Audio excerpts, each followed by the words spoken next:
ನಮಸ್ಕಾರ. K2 ಕನ್ನಡ ನ್ಯೂಸ್ಗೆ ಸ್ವಾಗತ. ವೀಕ್ಷಿಸಿ ಈ ದಿನದ ಸುದ್ದಿಗಳ ರೌಂಡ್ ಅಪ್.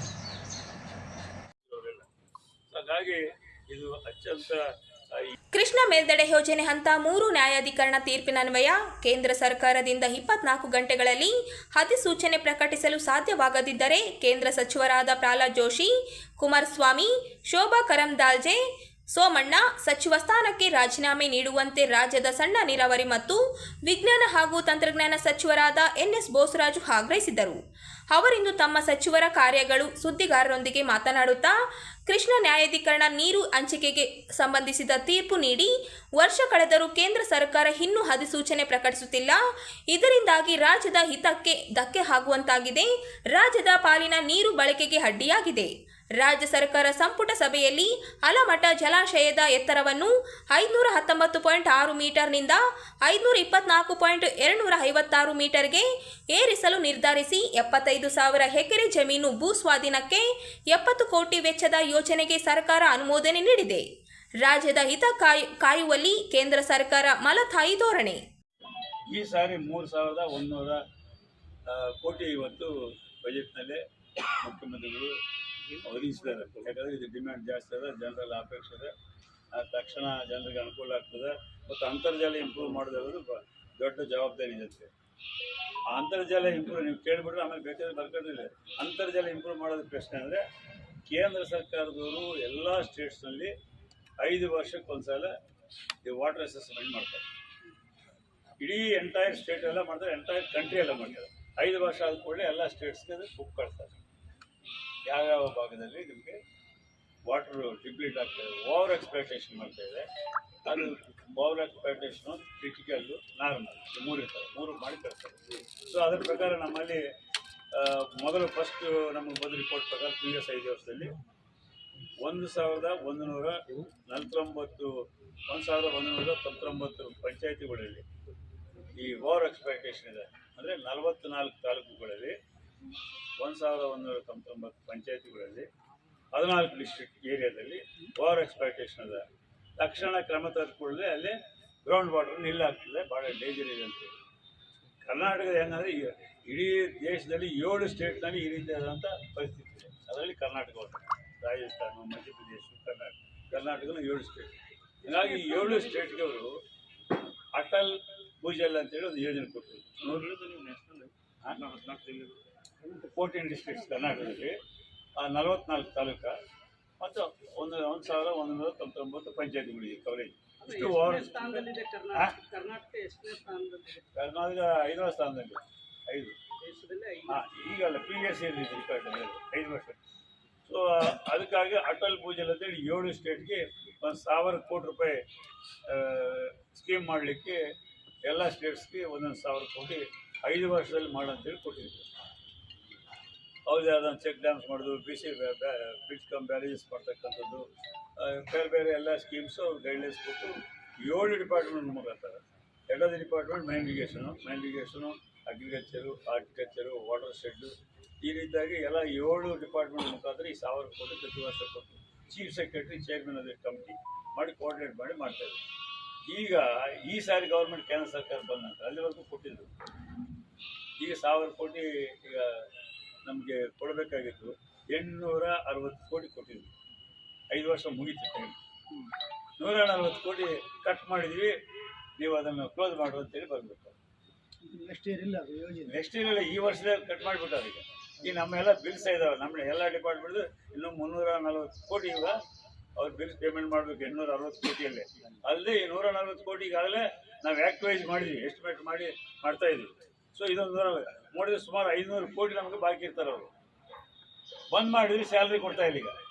ಈಗ 4-5 ತಿಂಗಳಾಯಿತು, ಸ್ಯಾಲ್ರಿಗೆ 5 ಕೋಟಿ ರೂಪಾಯಿ ಆಯಿತು. ನಿನ್ನೆ ನಾನು ಮತ್ತೆ ಕ್ಯಾಬಿನೆಟ್ ಒಂದು ನೋಟ್ ಕಳಿಸಿ ಸ್ಯಾಲ್ರಿ ನೀವು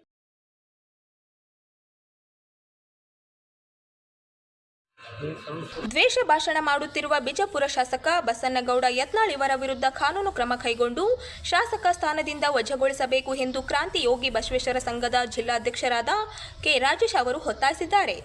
ಅವರಿಂದು ನಗರದ ಸುದ್ದಿಗಾರರೊಂದಿಗೆ ಮಾತನಾಡುತ್ತಾ ಗಣೇಶ ವಿಸರ್ಜನೆಗೆ ಡಿಜೆ ನಿಷೇಧ ಇದ್ದರೂ ಬಳಕೆ ಮಾಡಲಾಗುತ್ತಿದೆ. ರಾಜ್ಯದ ಮೂಲೆ ಮೂಲೆಗಳಲ್ಲಿ ಶಾಸಕ ಯತ್ನಾಳ್ ಅವರು ಕೋಮು ಭಾಷಣದಿಂದ ಸಮಾಜದಲ್ಲಿ ಶಾಂತಿ ಕಾದಾಡುವ ಕೆಲಸ ಮಾಡುತ್ತಿದ್ದಾರೆ ಎಂದರು. ಯತ್ನಾಳ್ ಅವರು ಕೇವಲ ಒಂದು ಸಮಾಜವನ್ನು ಗುರಿಯಾಗಿಸಿಕೊಂಡು ದ್ವೇಷ ಭಾಷಣ ಮಾಡುತ್ತಿದ್ದು, ಕೂಡಲೇ ರಾಜ್ಯದ ಜನರನ್ನು ಕ್ಷಮೆಯಾಚಿಸಿ ದ್ವೇಷ ಭಾಷಣ ನಿಲ್ಲಿಸಬೇಕು, ಇಲ್ಲದಿದ್ದರೆ ಹೋರಾಟ ನಡೆಸಲಾಗುವುದು ಎಂದು ಎಚ್ಚರಿಕೆ ನೀಡಿದರು. ದೇಶ ಸಂರಕ್ಷಣೆ ಸಿದ್ಧರಾಗಿದ್ದೇವೆ ಎಂದು ಹೇಳುವ ಇವರು ಸಮಾಜದಲ್ಲಿ ಕೋಮು ಗಲಭೆಗಳಿಗೆ ಅವಕಾಶ ನೀಡುತ್ತಿದ್ದಾರೆ. ಇಂತಹವರನ್ನು ವಜಾ ಸೇರಿ ತಕ್ಷಣವೇ ಬಂಧನ ಮಾಡಬೇಕು ಎಂದು ಆಗ್ರಹಿಸಿದ್ದಾರೆ. ಸರ್ಕಾರ ಮತ್ತು ರಾಜ್ಯಪಾಲರು ಇಂಥವರನ್ನು ಶಾಸಕ ಸ್ಥಾನದಿಂದ ವಜಾಗೊಳಿಸಬೇಕು. ಈ ರೀತಿ ಕೋಮು ಭಾಷಣಗಳಿಗೆ ಅವಕಾಶ ನೀಡದಂತೆ ಗಂಭೀರವಾಗಿ ಪರಿಗಣಿಸಬೇಕು ಎಂದು ಒತ್ತಾಯಿಸಿದ್ದಾರೆ. ನಂತರ ಮಹಿಳಾ ಹೋರಾಟಗಾರತಿ ವಿಜಯರಾಣಿ ಸಿರ್ವರ್ ಅವರು ಮಾತನಾಡಿ, ನಿತ್ಯ ಕೋಮು ಸೌಹಾರ್ದ ಕೆಡಿಸಲು ಪ್ರಯತ್ನಿಸುತ್ತಿರುವ ಬಸನಗೌಡ ಪಾಟೀಲ್ ಯತ್ನಾಳ್ ಅವರನ್ನು ಈಗಾಗಲೇ ಬಿಜೆಪಿ ಪಕ್ಷದಿಂದ ಉಚ್ಚರಿಸಲಾಗಿದ್ದರೂ ಇವರ ನಾಲಿಗೆ ಉದ್ದ ಕಡಿಮೆಯಾಗಿಲ್ಲ. ಆದರೆ ಈತನನ್ನು ಶಾಸಕ ಸ್ಥಾನದಿಂದ ವಜಾಗೊಳಿಸಬೇಕೆಂದು ಒತ್ತಾಯಿಸಿದರು. ರಾಜ್ಯದಲ್ಲಿ ಯಾವ ಮೂಲೆಯಲ್ಲಿ ಭಾಷಣ ಮಾಡಿದರೆ ಅದನ್ನು ಮಹಿಳಾ ಘಟಕ ತೀವ್ರ ಖಂಡನೀಯ ಎಂದರು. ಬಿಜಾಪುರ ಶಾಸಕ ಯತ್ನಾಳ್ ಅವರು ಒಂದು ಗಣೇಶ ಚತುರ್ಥಿ ಫೆಸ್ಟಿವಲ್ಸನ್ನು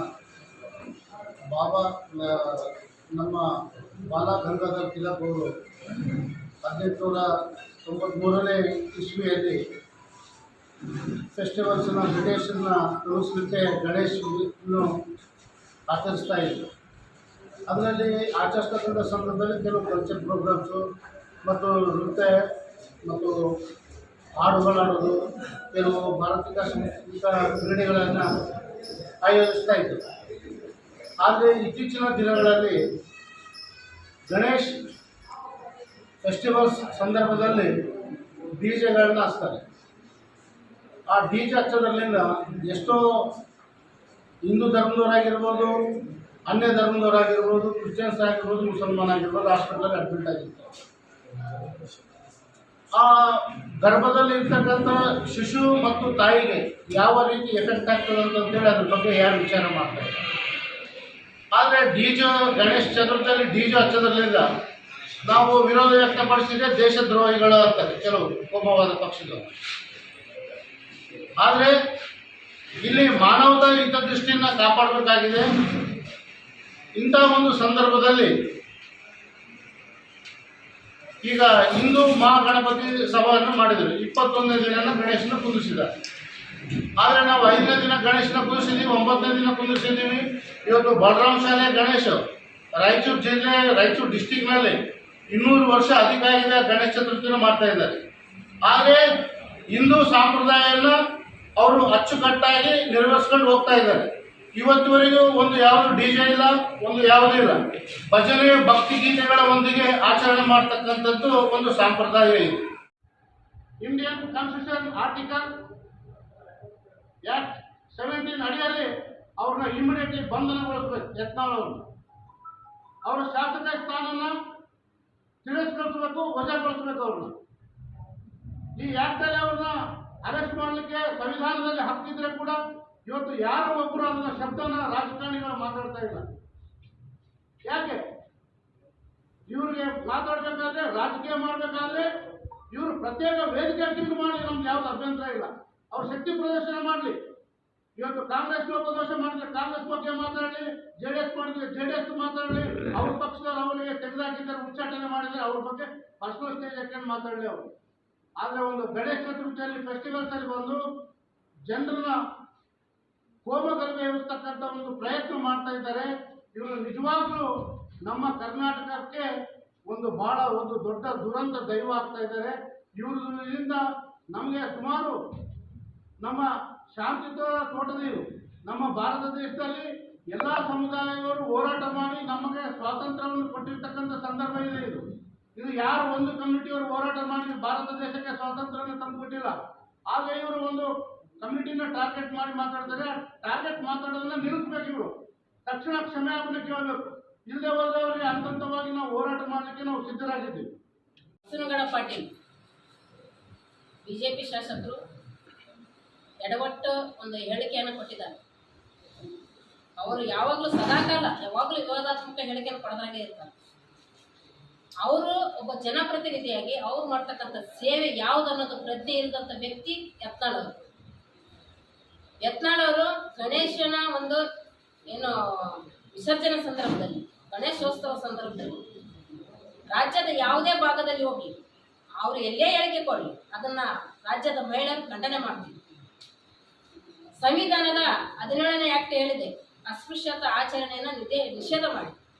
ಅವರು ಹೇಳಿರುವಂಥ ಹೇಳಿಕೆ ಗಲಭೆಯನ್ನು ಸೃಷ್ಟಿ ಮಾಡ್ತಕ್ಕಂಥ ವ್ಯವಸ್ಥೆಯಲ್ಲಿ ನಾವು ಇದ್ದೀವಿ. ಇವತ್ತು ಮಹಿಳೆಯರು, ಮಹಿಳಾ ಸಂಘಟನೆಗಳು, ಮಹಿಳಾ ಜನಪರವಾದಿಗಳು ನಾವೆಲ್ಲ ಏನು ಮಾಡ್ತಾ ಇದ್ದೀವಿ ಅಂದರೆ ಯಾವುದೇ ರೀತಿಯ ತಾರತಮ್ಯಗಳಿಲ್ಲದೆ ಯಾವುದೇ ಸಮುದಾಯದ ಮಹಿಳೆಯರಿಗೆ ಅನ್ಯಾಯಗಳಾದರೆ ಪ್ರತಿ ಮೂಲೆಯಲ್ಲಿ ನಾವು ಹೋರಾಟಗಳನ್ನು ಮಾಡ್ತೀವಿ. ಅತ್ಯಾಚಾರಕ್ಕೊಳಗಾದರೂ ಹೋರಾಟ ಮಾಡ್ತೀವಿ, ದೌರ್ಜನ್ಯಕ್ಕೆ ಒಳಗಾದರೂ ಹೋರಾಟ ಮಾಡ್ತೀವಿ, ಲೈಂಗಿಕ ಕಿರುಕುಳಗಳಿಗೆ ಹೋರಾಟ ಮಾಡ್ತೀವಿ. ಅಂತ ಒಂದು ಸಂದರ್ಭದಲ್ಲಿ ಮಹಿಳೆಯರಿಗೆ ಸರ್ಕಾರಗಳು, ಜನಪ್ರತಿನಿಧಿಗಳು, ರಾಜಕಾರಣಿಗಳು ಬೆಂಬಲವಾಗಿ ನಿಲ್ಲಬೇಕು, ಮಹಿಳೆಯರಿಗೆ ಜಾಗೃತಿ ಮೂಡಿಸಬೇಕು, ಮಹಿಳೆಯರನ್ನ ಮುಖ್ಯವಾಹಿನಿಗೆ ತರಬೇಕಂತಕ್ಕಂಥ ಪ್ರಜ್ಞೆ ಅವರಲ್ಲಿ ಇರಬೇಕಾಗಿದೆ. ಅದು ಬಿಟ್ಟು ಇವತ್ತು ಸನಾತನ ಧರ್ಮದಲ್ಲಿ ಇರ್ತಕ್ಕಂಥ ಮಹಿಳೆಯರು ಚಾಮುಂಡೇಶ್ವರಿಗೆ ಮಾಲೆ ಹಾಕ್ಬೋದು, ದಲಿತ ಮಹಿಳೆಯರು ಮಾಲೆ ಹಾಕಬಾರ್ದು, ಅದಕ್ಕೆ ಅವರು ಅರ್ಹರಲ್ಲ ಅಂತಕ್ಕಂಥ ಯತ್ನಾಳ್ ಅವರ ಹೇಳಿಕೆನ ನಾವು ಖಂಡನೆ ಮಾಡ್ತಾ ಇದ್ದೀವಿ. ಯತ್ನಾಳ್ ಅವರನ್ನ ಈ ರಾಜ್ಯದಿಂದ ಗಡಿಪಾರಿಗೆ ಆಗ್ರಹ ಮಾಡ್ತಾ ಇದ್ದೀವಿ. ಯತ್ನಾಳ್ ಅವರೇ, ನಿಮ್ಮ ಎಡವಟ್ಟು ಹೇಳಿಕೆಯಿಂದ ಎಚ್ಚರವಾಗಿರಿ. ನೀವು ರಾಜ್ಯದ ಮಹಿಳೆಯರಿಗೆ, ನಾವು ಇಂದಿಗೂ ಮಹಿಳೆಯರು ಎಲ್ಲರೂ ಒಂದು ಅಂತಾನೆ ತೋರಿಸಿದ್ದೀವಿ. ನಾವು ಮಹಿಳೆಯರೆಲ್ಲರೂ ಒಂದು. ನೀವು ಕೂಡ ಹೇಳ್ತೀರಾ ಹಿಂದೂ ನಾವೆಲ್ಲ ಒಂದು ಅಂತ ಹೇಳ್ತೀರಾ. ನೀವು ಜನಪ್ರತಿನಿಧಿ, ಶಾಸಕರಾಗಿ, MLA MP ಗಳಾಗಿ ರಾಜಕಾರಣ ನಿಮ್ಮ ಒಂದು ಸ್ಥಾನಮಾನಕ್ಕೆ ಬಂದಾಗ ನೀವೊಂದು ಪ್ರಮಾಣ ವಚನ ಸ್ವೀಕಾರ ಮಾಡ್ತೀರಾ. ನಾವು ಈ ಕ್ಷೇತ್ರದ ಜನತೆಗೆ ಬದ್ಧರಾಗಿರ್ತೀವಿ, ನಾವು ಈ ಕ್ಷೇತ್ರವನ್ನು ಅಭಿವೃದ್ಧಿ ಮಾಡ್ತೀವಿ.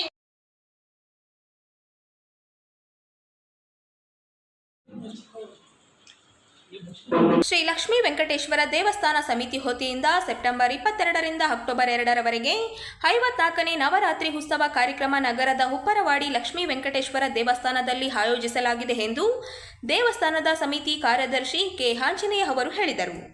ಅವರಿಂದು ನಗರದ ಸುದ್ದಿಗಾರರೊಂದಿಗೆ ಮಾತನಾಡುತ್ತಾ, ನವರಾತ್ರಿ ಉತ್ಸವದ ಅಂಗವಾಗಿ ಸೆಪ್ಟೆಂಬರ್ 24ರಂದು ಸಂಜೆ 6 ಗಂಟೆಗೆ ಮಹಿಳೆಯರಿಂದ ಕಳಸಾರೋಹಣ, ಸೆಪ್ಟೆಂಬರ್ 30ರಂದು ಸಂಜೆ 7 ಗಂಟೆಗೆ ಉಚ್ಚಯ ನಡೆಯಲಿದ್ದು, ಅಕ್ಟೋಬರ್ 1ರಂದು ನೂತನ ಕಾಸ್ಟ್ ರಥೋತ್ಸವ, ಅದೇ ರೀತಿ ಅಕ್ಟೋಬರ್ 2ರಂದು ವಿಜಯದಶಮಿ ಅಂಗವಾಗಿ ಶ್ರೀನಿವಾಸ ಕಲ್ಯಾಣೋತ್ಸವ ನಡೆಯಲಿದೆ ಎಂದರು.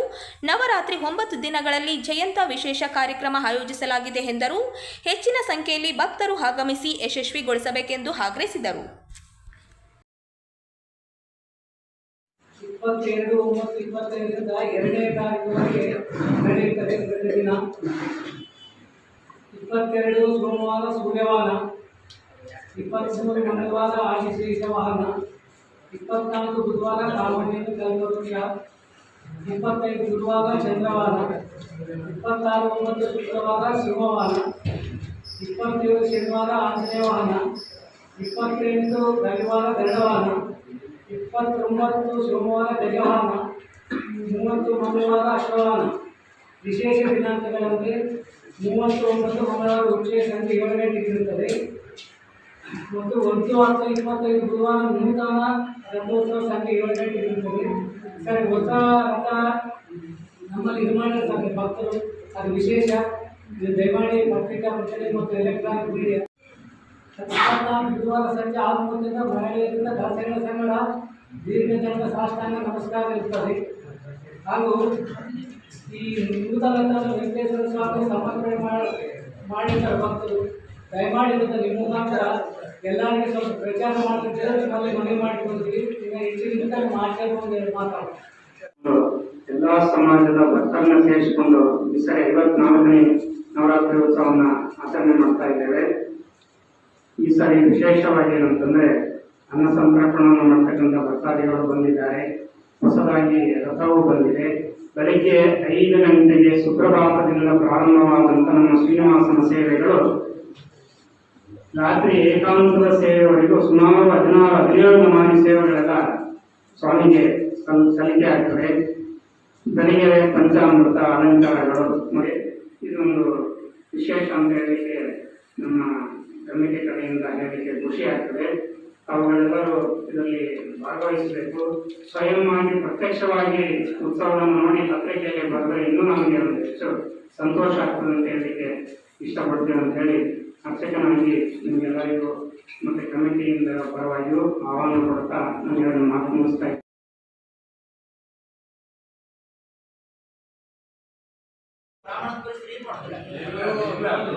ಸಾಮಾಜಿಕ ಮತ್ತು ಶೈಕ್ಷಣಿಕ ಸಮೀಕ್ಷೆಯಲ್ಲಿ ಕಡ್ಡಾಯವಾಗಿ ಹಿಂದೂ ಬ್ರಾಹ್ಮಣ ಎಂದು ನಮೂದಿಸಬೇಕು ಎಂದು ರಾಯಚೂರು ಜಿಲ್ಲಾ ಬ್ರಾಹ್ಮಣ ಮಹಾಸಭಾ ಮಹಾಪೋಷಕರು ನರಸಿಂಗರಾವ್ ದೇಶಪಾಂಡೆ ಅವರು ಹೇಳಿದರು.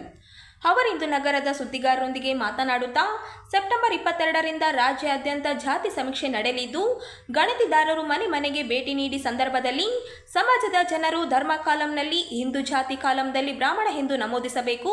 ಅಖಿಲ ಕರ್ನಾಟಕ ಬ್ರಾಹ್ಮಣ ರಾಜ್ಯಾಧ್ಯಕ್ಷರ ಸೂಚನೆ ಮೇರೆಗೆ ಉಪಜಾತಿ ಹೇಳುವ ಅವಶ್ಯಕತೆ ಇರುವುದಿಲ್ಲ ಎಂದು ತೀರ್ಮಾನಿಸಲಾಗಿದೆ. ಅದರಂತೆ ಕಡ್ಡಾಯವಾಗಿ ಬ್ರಾಹ್ಮಣ ಎಂದೇ ಬರೆಸಬೇಕು ಎಂದು ಹೇಳಿದರು. ಕಡ್ಡಾಯವಾಗಿ ಎಲ್ಲರಿಗೂ ಹಿಂದೂ ಅಂತ ನಮೂದಿಸಬೇಕು ಅಂತ ಹೇಳಿ ಕೇಳ್ತಾ, ಹಾಗೆ ಜಾತಿ ಕಾಲಮಿನಲ್ಲಿ ಬ್ರಾಹ್ಮಣ ಎಂದು ನಮೂದಿಸಬೇಕು ಅಂತ ಹೇಳಿ ನಾವು ಕರೆಯನ್ನು ಕೊಡ್ತಾ ಇದ್ದೀವಿ.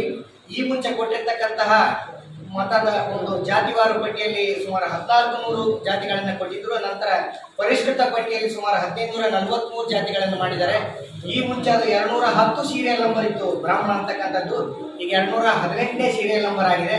ಆದ್ದರಿಂದ ಯಾರು ಕನ್ಫ್ಯೂಸ್ ಆಗದಂತೆ ಒಂದು ಆ ಸಮೀಕ್ಷೆಯಲ್ಲಿ ತಪ್ಪದೇ ಭಾಗವಹಿಸಿ. ಡಿಜಿಟಲ್ ಈ ಸಮೀಕ್ಷೆ ಇರೋದ್ರಿಂದ ಮನೆಗಳಿಗೆ ಅದನ್ನ ಚೀಟಿಗಳನ್ನ ಅಂಟಿಸ್ತಾ ಇದ್ದಾರೆ. ಅದು ಯಾವುದೇ ಅನ್ಯತಾ ಭಾವಿಸದಂತೆ ಆ ಕಾರ್ಯಕ್ರಮದಲ್ಲಿ ತಪ್ಪದೇ ಭಾಗವಹಿಸಬೇಕು. ಹಿಂದೂ ಅಂತಕ್ಕಂತಹ ಸೀರಿಯಲ್ ನಂಬರ್ 1 ಹಾಗೂ ಜಾತಿ ಕಾಲಂನಲ್ಲಿ 218 ಸೀರಿಯಲ್ ಬ್ರಾಹ್ಮಣರು ಅಂತ ಎಲ್ಲರೂ ತಪ್ಪದೇ ನಾವು ನಮ್ಮ ಜಾತಿಯನ್ನ ನಮೂದಿಸಿ ಐಕ್ಯತೆಯನ್ನು ಪ್ರದರ್ಶಿಸಬೇಕಂತೇಳಿ ಈ ಸಂದರ್ಭದಲ್ಲಿ ಅದಕ್ಕೆ ಕರೆ. ಈ ಸಭೆಗೆ ಈ ಒಂದು ರಾಜ್ಯ ಜಂಟಿ ಕಾರ್ಯದರ್ಶಿಗಳಾಗಿರ್ತಕ್ಕಂಥ ಜಯಕುಮಾರ್ ಗಬ್ಬೂರ್ ಅವರಿದ್ದಾರೆ. ರಾಜ್ಯ ಕಾರ್ಯಕಾರಿಣಿ ಸದಸ್ಯ ರಾಯಚೂರಿನ ಜಿಲ್ಲಾ ಸಂಚಾಲಕರಾಗಿರ್ತಕ್ಕಂತಹ ವೇಣುಗೋಪಾಲ್ ಇನಾಂದಾರ್ ಅವರಿದ್ದಾರೆ. ಜಿಲ್ಲಾ ಕಾರ್ಯದರ್ಶಿಗಳಾಗಿರ್ತಕ್ಕಂಥ ರಾಮರಾವ್ ಗಣೇಕಲ್ ಅವರಿದ್ದಾರೆ. ಹಾಗೂ ಜಿಲ್ಲಾ ವಿನೋದ್ ಸಾಗರ್ ಅವರಿದ್ದಾರೆ. ನಾನು ರಾಯಚೂರು ಜಿಲ್ಲಾ ಬ್ರಾಹ್ಮಣ ಮಹಾಸಭಾದ ಹಿರಿಯ ಉಪಾಧ್ಯಕ್ಷ ಪ್ರಾಣೇಶ್ ಉಪಾಧ್ಯಾಯ.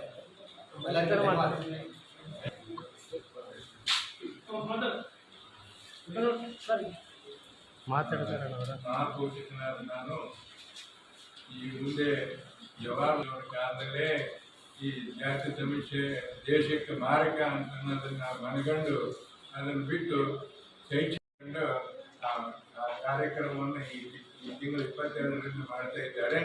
ಇದರಲ್ಲಿ ನಮ್ಮ ರಾಜ್ಯಾಧ್ಯಕ್ಷರು ಹವ್ಯಕ ಸಮಾಜದ ಇವರು ಸ್ವಾಮಿಗಳು ಇವರೆಲ್ಲರೂ ಈಗಾಗಲೇ ಕರೆ ಕೊಟ್ಟಂತೆ ಧರ್ಮ ಕಾಲದಲ್ಲಿ ಹಿಂದೂ ಮತ್ತು ಜಾತಿ ಕಾಲದಲ್ಲಿ ಬ್ರಾಹ್ಮಣ ಉಪಜಾತಿಗಳನ್ನು ಎಲ್ಲರೂ ನಮೂದನೆ ಮಾಡಬಾರ್ದು, ಎಲ್ಲರೂ ಕಡ್ಡಾಯವಾಗಿ ಇದರಲ್ಲಿ ಭಾಗವಹಿಸಬೇಕು ಅಂತಂದು ವಿನಂತಿ ಮಾಡಿಕೊಳ್ತಾ ಎಲ್ಲ ಪತ್ರಿಕಾ ಮಿತ್ರರಿಗೆ, ಪ್ರಿಂಟ್ ಮಾಧ್ಯಮದವರು ಮತ್ತು ಡಿಜಿಟಲ್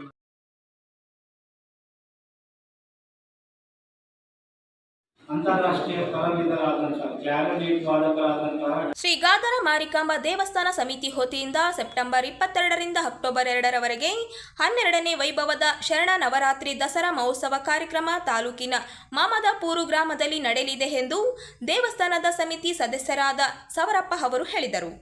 ಅವರಿಂದು ನಗರದ ಸುದ್ದಿಗಾರರೊಂದಿಗೆ ಮಾತನಾಡುತ್ತಾ ಗಾದರ ಮಾರಿಕಾಂಬಾ ದೇವಸ್ಥಾನದಲ್ಲಿ ನವರಾತ್ರಿ ಉತ್ಸವವನ್ನು ಅತ್ಯಂತ ಅರ್ಥಪೂರ್ಣವಾಗಿ 9 ದಿನಗಳ ಕಾಲ ಆಚರಿಸಲಾಗುತ್ತಿದೆ. 100 ಯುವಕರು ದೇವಿ ಮಾಲೆಯನ್ನು ಧರಿಸಿ ಶ್ರದ್ಧೆ, ಭಕ್ತಿ ಹಾಗೂ ವಿಜೃಂಭಣೆಯಿಂದ ಆಚರಣೆ ನಡೆಯಲಿದೆ. ದಿನಾಂಕ 22ರಂದು ನವರಾತ್ರಿ ಆರಂಭ ಪ್ರಯುಕ್ತ ದೇವಿಯ ಘಟಸ್ಥಾಪನೆ ಭಜನೆ ಕಾರ್ಯಕ್ರಮ ನಡೆಯಲಿದ್ದು ಹಾಗೂ HM ಶ್ರೀ ವೀರಯ್ಯ ಸ್ವಾಮಿ ಬೂದಗುಂಪ ಕಾಲತಂಡ ಶ್ರೀ ವೀರಭದ್ರೇಶ್ವರ ವೀರಗಾಸೆ ಕುಣಿತ ಹಾಗೂ ವೈಷ್ಣವಿ ಶ್ರೀ ಕೇರಳ ಭದ್ರಕಾಳಿ ಜನಪದ ಕಲಾತಂಡದಿಂದ ಪುರವಂತಿಕೆ ಸೇವೆ ನಡೆಯಲಿದೆ ಎಂದರು. ದಿನಾಂಕ 23ರಂದು ನಡೆಯುವ ಕಾರ್ಯಕ್ರಮವನ್ನು ಪಂಚಾಯಿತಿ ಅಭಿವೃದ್ಧಿ ಅಧಿಕಾರಿ ನಾಗರತ್ನ ಅವರು ಉದ್ಘಾಟಿಸಲಿದ್ದಾರೆ. ಕಾರ್ಯಕ್ರಮದ ಅಧ್ಯಕ್ಷತೆಯನ್ನು SDMC ಉಪಾಧ್ಯಕ್ಷರಾದ ರಾಧಿಕಾ ದ್ಯಾವಣ್ಣ ವಹಿಸಲಿದ್ದಾರೆ. ಗ್ರಾಮೀಣ ಶಾಸಕರಾದ ಬಸನಗೌಡ ದದ್ದಲ್ ಅವರು ಆಗಮಿಸಲಿದ್ದಾರೆ ಎಂದರು. 9 ದಿನಗಳ ಕಾರ್ಯಕ್ರಮದಲ್ಲಿ ಶಾಲಾ ಮಕ್ಕಳ ವಿಶೇಷ ಸಾಂಸ್ಕೃತಿಕ ಕಾರ್ಯಕ್ರಮ ನಡೆಯಲಿದೆ ಎಂದರು. ಸಮ ಸಮಾಜಕ್ಕಾಗಿ ಹಳ್ಳಿಯಲ್ಲಿರುವಂತಹ ಒಂದು ಅನ್ಯಾಯವನ್ನು ಡಿಲ್ಲಿವರಿಗೆ ಒಯ್ದು ನ್ಯಾಯ ಕೊಡಿಸುವಲ್ಲಿ ಶ್ರಮಿಸುತ್ತಿರುವಂತಹ ಎಲ್ಲ ಮಾಧ್ಯಮ ಮಿತ್ರರಿಗೆ ದಸರಾ ಹಬ್ಬದ ಶುಭಾಶಯಗಳನ್ನು ಮುಂಚಿತವಾಗಿ ತಿಳಿಸುತ್ತಾ ಹಾಗೂ ಇಡೀ ರಾಯಚೂರು ತಾಲೂಕಿನಲ್ಲಿಯೇ ಪ್ರತಿ ವರ್ಷ ಇಲ್ಲಿಗೆ 12 ವರ್ಷಗಳಿಂದ ನವರಾತ್ರಿ ಆಚರಣೆಗಳನ್ನು ನಡೆಸುತ್ತಿದ್ದು ಅತ್ಯಂತ ವೈಭವ ಹಾಗೂ ವಿಜೃಂಭಣೆಯಿಂದ ನಡೆಯುತ್ತಿದ್ದು ಪ್ರತಿ ವರ್ಷ ಈ ಒಂದು ನವರಾತ್ರಿಯ ಆಚರಣೆಗಳಲ್ಲಿ ನಮ್ಮ ನಾಡಿನಲ್ಲಿರುವಂತಹ ಕಲೆ, ಸಂಸ್ಕೃತಿ, ಸಂಸ್ಕಾರ, ಸಾಹಿತ್ಯ ಉಳಿಸುವ ನಿಟ್ಟಿನಲ್ಲಿ ನಮ್ಮ ಸೇವಾ ಸಮಿತಿಯು 9 ದಿನಗಳ ಕಾಲ ಪರ್ಯಂತ ಅನೇಕ ಕಾರ್ಯಕ್ರಮಗಳನ್ನು ಆಯೋಜಿಸಿದ್ದು ಈ ಒಂದು ನಿಟ್ಟಿನಲ್ಲಿ ಪ್ರಥಮ ದಿನಾಂಕ 22/9/2025 ಪ್ರಥಮ ದಿನ ಸೋಮವಾರದಂದು ದೇವಿ ಘಟಸ್ಥಾಪನೆ ಪ್ರಯುಕ್ತ ಗಂಗಾ ಪೂಜೆಯನ್ನು ಹಮ್ಮಿಕೊಂಡಿದ್ದು ಈ ಒಂದು ಗಂಗಾ ಪೂಜೆಯಲ್ಲಿ ಕಾರಟಗಿ ತಾಲೂಕಿನ ಕುರುಗುಂಟು ಗ್ರಾಮದ ಶ್ರೀ ವೀರಭದ್ರೇಶ್ವರ ವೀರಗಾಸೆ ಕಲಾತಂಡ ಹಾಗೂ ಶ್ರೀ ವೈಷ್ಣವ್ ಕೇರಳದ ಭದ್ರಕಾಳಿ ಕಲಾತಂಡ ಇವರಿಂದ ವೈಭವದ ಪಲ್ಲಕ್ಕಿಯ ಸೇವೆ, ಪಲ್ಲಕ್ಕಿ ಸೇವೆ, ರಾಜ ಭಜಂತ್ರಿ ಮುಖಾಂತರ ಸೇವೆ ಆದ ನಂತರ ಸನ್ನಿಧಾನದಲ್ಲಿ ಸಾಮೂಹಿಕ ಪ್ರಾರ್ಥನೆ ಹಾಗೂ ಯುವಕರು ಮಾಲಾಧಾರಣೆ ಮಾಡುವುದರ ಮುಖಾಂತರ ಅನೇಕ ಯುವಕರು ದೇವಿ ಮಾಲೆಯನ್ನು ಧರಿಸುವುದರ ಮುಖಾಂತರ ನವರಾತ್ರಿ ಪ್ರಾರಂಭಗೊಂಡು 2ನೇ ದಿನವಾದಂತಹ ಮಂಗಳವಾರ 23ಕ್ಕೆ ಅಂತಾರಾಷ್ಟ್ರೀಯ ಕಲಾವಿದರಾದಂತಹ ಕ್ಲಾರಿನೆಟ್ ವಾದಕರಾದಂತಹ ಡಾಕ್ಟರ್ ಪಂಡಿತ್ ನರಸಿಂಹ ವಡವಾಟಿ ಗುರುಗಳಿಂದ ಪ್ರತಿ ವರ್ಷ ಶ್ರೀ ಕ್ಷೇತ್ರದಲ್ಲಿ 1 ದಿನಗಳ ಕಾಲ ಅವರು ಸಂಗೀತ ಸೇವೆಯನ್ನು ಮಾಡುತ್ತಿದ್ದು ಈ ವರ್ಷ ಸಹ ತಪ್ಪದೆ ಶ್ರೀ ಕ್ಷೇತ್ರಕ್ಕೆ ಆಗಮಿಸಿ ಅವರು ಸಂಗೀತ ಕಾರ್ಯಕ್ರಮವನ್ನು ನೆರವೇರಿಸುತ್ತಾರೆ. ಅದೇ ರೀತಿಯಾಗಿ ಒಂದು ಪರಿಸರ ಕಾಳಜಿ ಹಾಗೂ ಪಕ್ಷಿ ಸಂಕುಲವನ್ನು ಇಟ್ಟುಕೊಂಡಿರುವಂತಹ ಪಕ್ಷಿ ಪ್ರೇಮಿ ಶ್ರೀ ಸಲಾವುದ್ದೀನ್ ಮಾನವಿ ಇವರಿಂದ ಒಂದು ಅದ್ಭುತವಾದ ಪಕ್ಷಿಗಳ ಕುರಿತು ಕಿರುಚಿತ್ರ ಪ್ರದರ್ಶನ ಇದು ಗುರುವಾರ ಇರುತ್ತೆ 24ಕ್ಕೆ. ಅದೇ ರೀತಿಯಾಗಿ 4ನೇ ದಿನ ಒಂದು ಯುವಕರು ದುಶ್ಚಟಗಳಿಗೆ ಬಲಿಯಾಗುತ್ತಿದ್ದು ಅವರನ್ನು ಎಚ್ಚರಿಸುವ ಸಲುವಾಗಿ ಒಂದು ವಿಶೇಷ ಪ್ರವಚನ ಕಾರ್ಯಕ್ರಮಗಳನ್ನು ನಮ್ಮ ಕ್ಷೇತ್ರದಲ್ಲಿ ಈ ವರ್ಷದ ಪೂರ್ತಿ ನಡೆಯುತ್ತೆ. ಅದರಲ್ಲಿ ವಿಶೇಷವಾಗಿ ಈ ನವರಾತ್ರಿಯಲ್ಲಿ ಸುದ್ದಿಮೂಲ ಪತ್ರಿಕೆಯ ಸಂಪಾದಕರಾದಂತಹ ಪೂಜ್ಯ ಶ್ರೀ ಬಸವಸ್ವಾಮಿ ಇವರಿಂದ 1 ದಿನದ ಪ್ರವಚನ ಕಾರ್ಯಕ್ರಮ ಇರುತ್ತೆ. ಅದಾದ ನಂತರ 5ನೇ ದಿನ ಶುಕ್ರವಾರ ನಮ್ಮ ರಾಯಚೂರಿನ ಯೋಗ ಪ್ರತಿಷ್ಠಾನದ ಪರಮ ಪೂಜ್ಯ ಶ್ರೀ ಗುರುದತ್ತ ಗುರುಗಳಿಂದ ಯೋಗವನ್ನು ಪಡೆದುಕೊಂಡಂತಹ 100 ಜನ ಸರ್ವ ಸತ್ಸಂಗಿಗಳು ಭಾಗವಹಿಸಿ ಒಂದು ವಿಶೇಷ ರೀತಿಯ ಸತ್ಸಂಗ ಕಾರ್ಯಕ್ರಮ ಸಾಯಂಕಾಲ ಇರುತ್ತೆ. ಅದೇ ರೀತಿಯಾಗಿ 6ನೇ ದಿನಾಂಕ 27ರಂದು ವಿಶೇಷ ಪ್ರವಚನ ಕಾರ್ಯಕ್ರಮ ಪರಮ ಪೂಜ್ಯ ಶ್ರೀ ಗುರು ಶಂಭುಲಿಂಗ ಮಹಾಸ್ವಾಮಿಗಳ ಅಡವೀಶ್ವರ ಶಿವಯೋಗ ಮಠ ಸುಕ್ಷೇತ್ರ ಕಲ್ಲೂರು ಇವರಿಂದ 1 ದಿನ ಪ್ರವಚನ ಕಾರ್ಯಕ್ರಮ ಇರುತ್ತೆ. ಅದೇ ರೀತಿಯಾಗಿ 7ನೇದಾಗಿ 28/9/2025 ರವಿವಾರದಂದು ಶ್ರೀ ಹುಸೇನ್ ಸಾಬ್ ಹೃದಯ ಸಂಗಮ ರೆಕಾರ್ಡಿಂಗ್ ಸ್ಟುಡಿಯೋ ಸಂಸ್ಥಾಪಕ ಲಿಂಗಸೂರು ಇವರ ವತಿಯಿಂದ ಭಕ್ತಿ ಸಿಂಚನ ಸಂಗೀತ ಕಾರ್ಯಕ್ರಮವಿರುತ್ತೆ.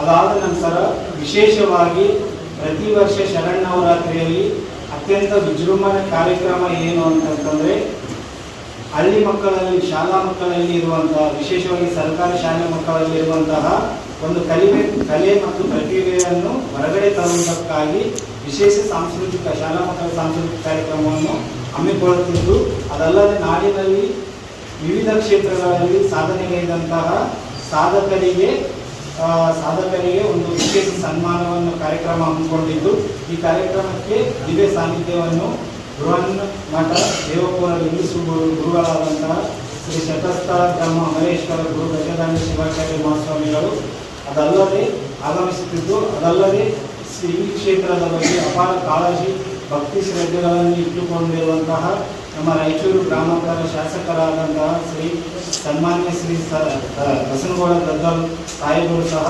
ತಪ್ಪದೇ ನವರಾತ್ರಿಯಲ್ಲಿ ಪಾಲ್ಗೊಳ್ಳುತ್ತಿದ್ದು ಈ ಒಂದು ಕಾರ್ಯಕ್ರಮವನ್ನು ಯಶಸ್ವಿಗೊಳಿಸುತ್ತಾರೆ. ಅದಾದ ನಂತರ ಕೊನೆಯ ದಿನ ಪ್ರತಿ ವರ್ಷ ವಿಜಯದಶಮಿ ದಿನದಂದು ರಥೋತ್ಸವದ ಮುಖಾಂತರ ಈ ಶರನ್ನವರಾತ್ರಿಗೆ ಮಂಗಲ ಆಡಲಾಗುತ್ತದೆ.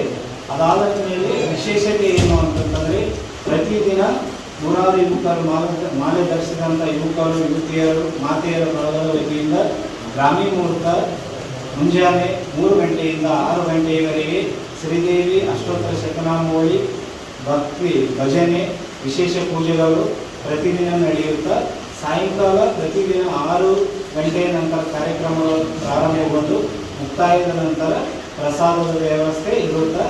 ಹಾಗಾಗಿ ನಮ್ಮ ನಾಡಿನ ಸಮಸ್ತ ಜನರು ಈ ಕಾರ್ಯಕ್ರಮದಲ್ಲಿ ಸಾವಿರಾರು ಜನ ಭಕ್ತರು ಪಾಲ್ಗೊಳ್ತಾರೆ.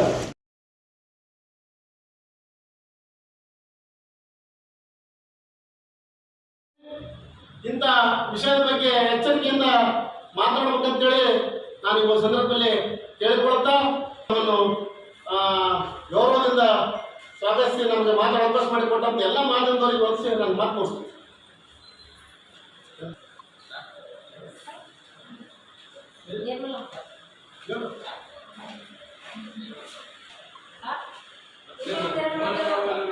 ಸರ್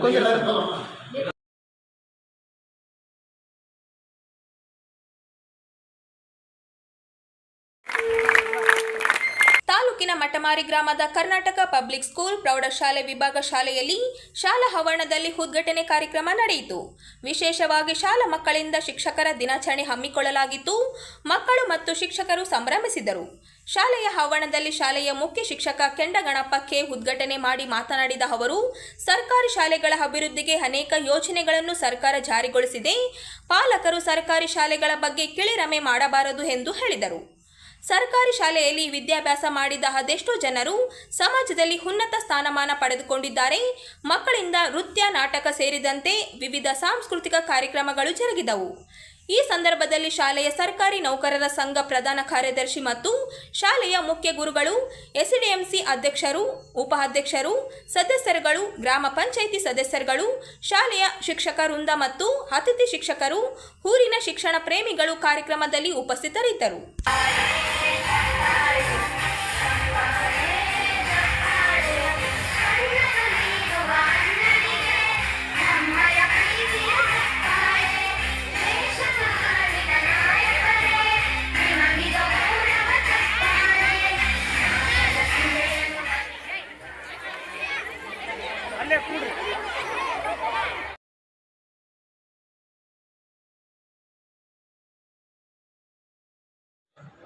ಮಹಾಶಕ್ತಿ ಮಹಿಳಾ ಸಬಲೀಕರಣ ಸಂಘಟನೆಯ ರಾಜ್ಯ ಗೌರವ ಸಲಹೆಗಾರರು,